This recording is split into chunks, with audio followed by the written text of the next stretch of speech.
जय माता दी। देवी माता कौन है और इनका स्थान कहाँ पर है और इनके अवतार की क्या कथा है, इसके बारे में हमसे पूछा गया है।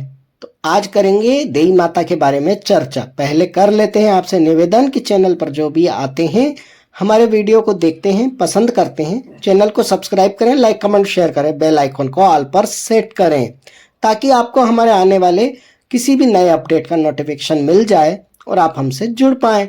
और इससे पहले कि हम देवी माता के बारे में बात करें, कर लेते हैं मातंगी महाकाली की आराधना।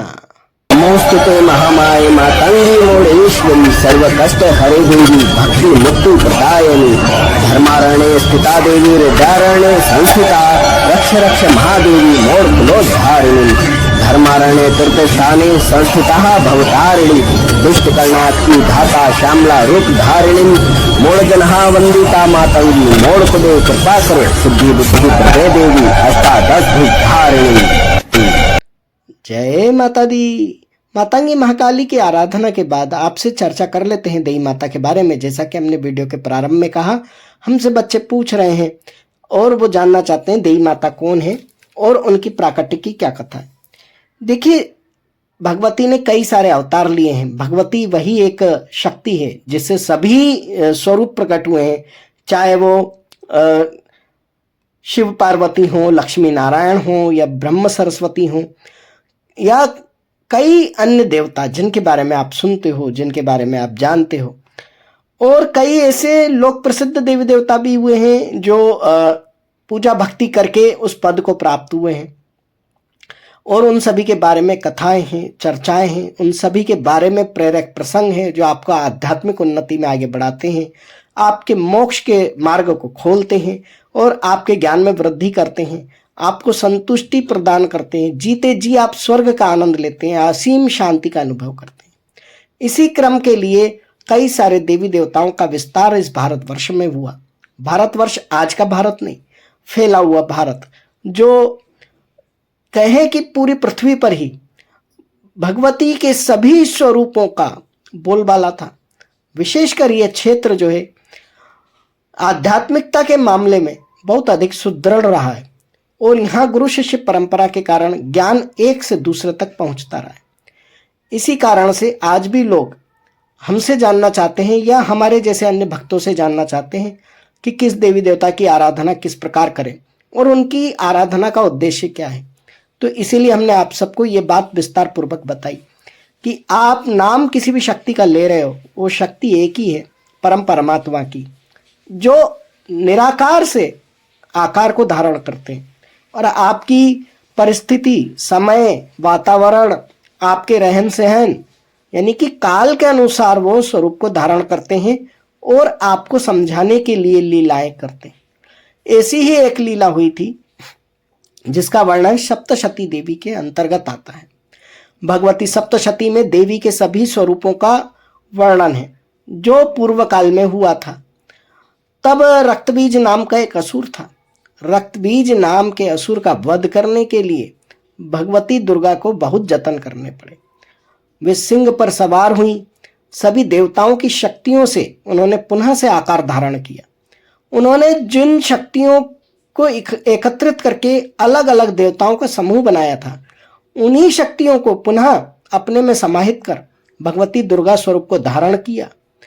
और जब रक्त बीज के वध का समय आया तो भगवती जानती थी कि ये रक्त बीज जो है एक ऐसा बीज है जहां जहां रक्त की बूंदें गिरेंगी, यानी कि रक्त का बीज जहां जहां गिरेगा ये वहां वहां प्रकट हो जाएगा, तो इसका विनाश संभव नहीं होगा। तब ऐसी अवस्था में कई सारी शक्तियां जो है उस युद्ध में जो है देवी स्वरूप धारण कर प्रकट हुई। उनमें से भगवान वराह की शक्ति वाराही, भगवान नरसिंह की शक्ति नारसिंही, इस प्रकार से अष्ट मातृकाएं प्रकट हुई। नवमी स्वयं महादुर्गा थी। महादुर्गा ने देखा कि ये इस प्रकार से नष्ट नहीं होगा रक्त बीज, तब उन्होंने भगवती काली का स्वरूप धारण किया, अपने मस्तक से एक देवी को प्रकट किया और वो देवी को आदेश दिया कि जाओ देवी, इस रक्त बीज का संहार करो, इसका समूल नाश करो। तब भगवती कालिका रक्तबीज के बीजों को यानी रक्त को अपनी जिह्वा से समेटने लगी, धरती पर गिरने नहीं दे रही थी। ऐसे समय में बाकी असुर सेना का संहार करने के लिए अष्टमात्रकाएं जो प्रकट हुई, उनमें से एक थी ऐन्द्री देवी। ऐन्द्री देवी इंद्र की शक्ति थी, यानी कि जिस शक्ति से इंद्र चलायमान थे, जिस शक्ति के कारण इंद्र का बल था, जिस शक्ति के कारण इंद्र पद को प्राप्त हुए थे, वही शक्ति साक्षात प्रकट होती है। वह भी हाथी के ऊपर सवार थी। बिल्कुल जिस प्रकार इंद्र दिखाई देते थे उसी प्रकार की वो देवी ऐन्द्री दिखाई देती थी। और इन्हीं ऐन्द्री देवी ने भी उस युद्ध में कई असुरों राक्षसों का संहार किया और भगवती दुर्गा महाकाली का साथ दिया, उनको उस युद्ध में सहायता की। चूंकि वो उन्हीं शक्ति का स्वरूप है और इसी कारण से उनके इस कार्य की महिमा को बढ़ाए रखने के लिए सभी अष्टमातृकाओं को भगवती ने यह आशीष प्रदान किया कि जब जब भी हमारे इस चरित्र का जो है स्मरण किया जाएगा, आपको भी स्मरण किया जाएगा। दूसरी बात आती है उस काल की जिस काल में भगवान श्री कृष्ण ने गोवर्धन पूजा को महत्व दिया था। तब इंद्र ने वहां क्रोध किया कि मेरी पूजा क्यों छोड़ दी गई, क्योंकि इंद्र को जो है राजा माना जाता है और राजा का कार्य होता है प्रजा का पालन करना। तो धरती पर रहने वाले राजा की शक्तियां सीमित हैं, परंतु देवताओं में यानी देने वाले अग्रणी राजाओं में देवताओं के राजा इंद्र माने गए और उनकी शक्तियां पृथ्वी के राजा की तुलना में बहुत अधिक है, क्योंकि वो देवता हैं, देव श्रेणी में है। तो उन्हें अहंकार हो जाता है कि मेरी पूजा बंद करके ये कोई बालक किसी पर्वत की पूजा क्यों करवा रहा है।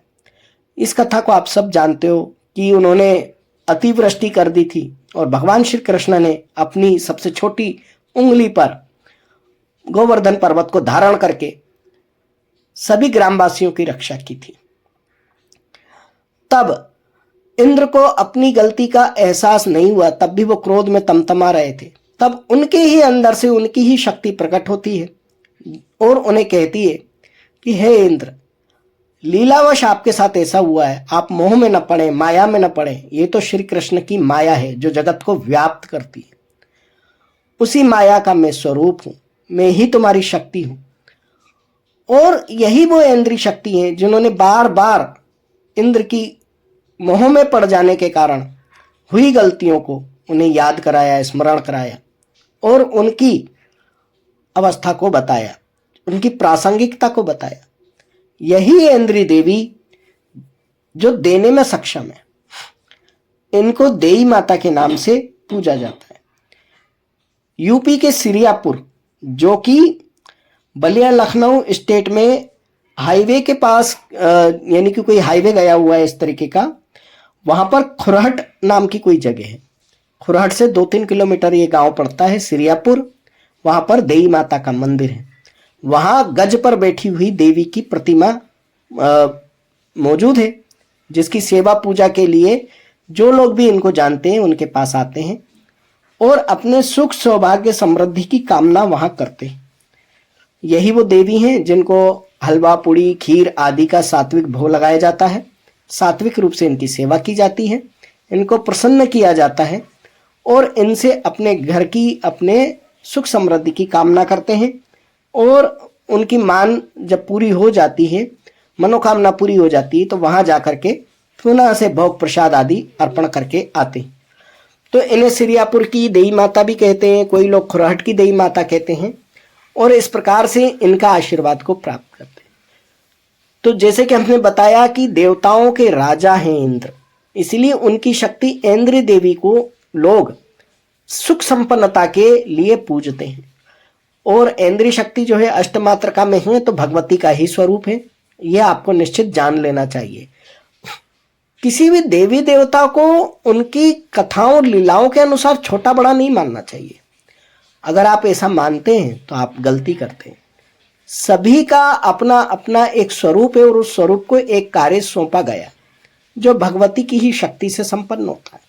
तो भगवती की ऐसी ऐन्द्री देवी को प्रणाम है, देई माता को नमस्कार है।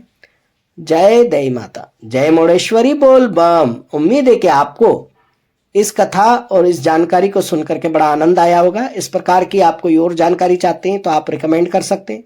वीडियो को आप जितना वायरल करने में सहयोग करते हैं उतना ही अगले वीडियो बनाने के लिए हमें प्रेरणा प्राप्त होती है। जय मुंडेश्वरी बोल बम, जय माता दी।